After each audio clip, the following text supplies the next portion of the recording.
Today we had another stream. So first of all, we have some sleeves from VBT07. So if you're into that set, I think we're getting it in November, right?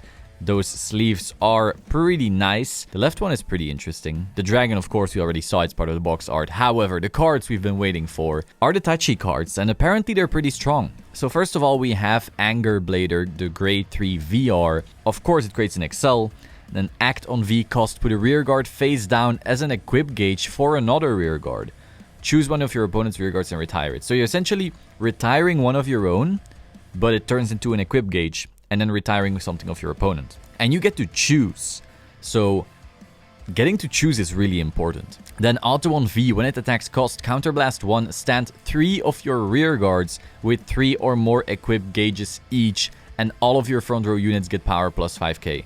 So if you are able to front load a bunch of equip gauges quickly, you can have a super lethal turn the second you ride 3. The question, of course, is can you front load equip gauges that quickly? If you can, cool, deck's gonna be insane. If you can't, okay, then it's gonna be a little bit slower, but still really good, I would say. Then we have Clear Out Dragon, Sweeper Recro Canto. What the hell is this name? A grade 2 triple rare, auto on R, once per turn. When it attacks a Vanguard, put the top card of your deck face down as an equip gauge. So this one just loads it really quickly, it seems. If you call it down early on your grade 2 turn, you'll have 2 from him by himself on your grade 3 turn, because the grade 2 turn you swing, grade 3 turn you swing, and then you can swing with the Vanguard to restand if you had any other way to put something under him, which you actually could because of the VR. So you could literally call down this on turn 2, swing, next turn put another rear guard under it with your grade 3, and then swing with him again on the grade 3 turn, and now you're at 3, so now the Vanguard can swing and restand him. So this card by itself, together with the grade 3, already fulfills your cost if you saw it on turn 2. However, the other skill says, this unit gets power plus 5k for each of this unit's equip gauges, and if it has 3 or more equip gauges, it cannot be chosen by your opponent's card abilities. So not only does he immediately get you the requirement to fulfill the restand, he also can't be chosen by abilities, so can't be retired or anything weird like that. Also can't be bound, which is pretty important because we know Naru can bind, the leader can bind, and so forth. But he also gets big with that 5k for every equip gauge, which will be 3 on turn 3 if you saw him early, 15, and then also he gets 5k from your VR himself, which also buffs, so that's a 29k right there. If anyone is seeing something else, obviously there's other cards that also support this, so that can scale really quickly. Then we have Deflagration Dragon Bomb Raptor, auto on R, once per turn. When your opponent's rear guard is retired during your turn, put the top card of your deck face down as an equip gauge for this unit, and you may have this unit get power plus 5k for each of this unit's equip gauges. Now we also got information for the next extra booster, which is Mysterious Fortune, which is like the villains on the coming anime arc. So we have Great Nature, Gold Paladin, Neo Nectar. We already knew these clans. However, we also got information as to what the clans will be doing. So Great Nature, these new cards have a new ability called Lottery, but apparently it might not be a keyword, so it might just be a description. Based on self-milling. So it's just like Leo Paladin Tank Mouse.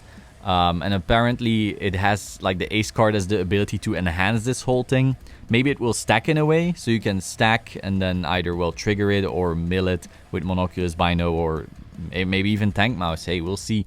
So that's interesting. We'll see where that leads. I was kind of wishing they were going to go back to their original playstyle, because I'm not a huge fan of the random luck factor of this effect, especially if the effects get better. Like right now, when we look at something like Bino Tiger, both effects are pretty good, but not being able to control what you need is pretty annoying.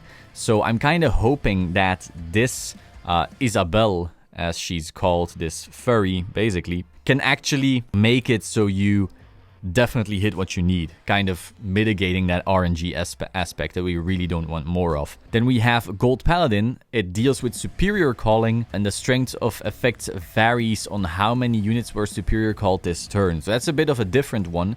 Now, obviously, since they're going away from Ezel with this new Agravane, that's pretty normal. That's something we haven't seen before. Obviously, we had Superior Calling already, but we didn't have, you know, varying levels of strength in V series at least. Nectar is getting Ouroboros, which still uses plant tokens. It will work well with pass support, and they're also getting retrained abilities on Martina and Tour. Now, the fact that this has plant tokens is pretty annoying, because that means the premium plant token deck also gets better. And like, that's the last thing we need in my opinion. They're on the watch list already for a very good reason. So we'll see where that goes. But overall, the fact that Ouroboros already deals with plant tokens means the other cards will probably deal with plant tokens. So yeah, we're back to token hell. Great. With that being said though, I am very excited for this particular set. I want more Great Nature support, especially because this art is actually really nice. Like, I wasn't a huge fan of Leopold. It was a bit too bland, if that makes any sense. In G, the Great Nature units usually had like really pretty flashy colors, and it was just a very vibrant clan, whereas in V it was just all brown and green. And then this is different, you know, we have the pinks and the blues and the purples, so that's really cool. I actually look forward to that. That is all for today. Hope you found this interesting. If you did, please subscribe to the Solemn Vanguard channel and click the bell button to stay up to date. Like the video if you liked the video, and let me know your thoughts in the comments down below. I will see you soon. Ciao.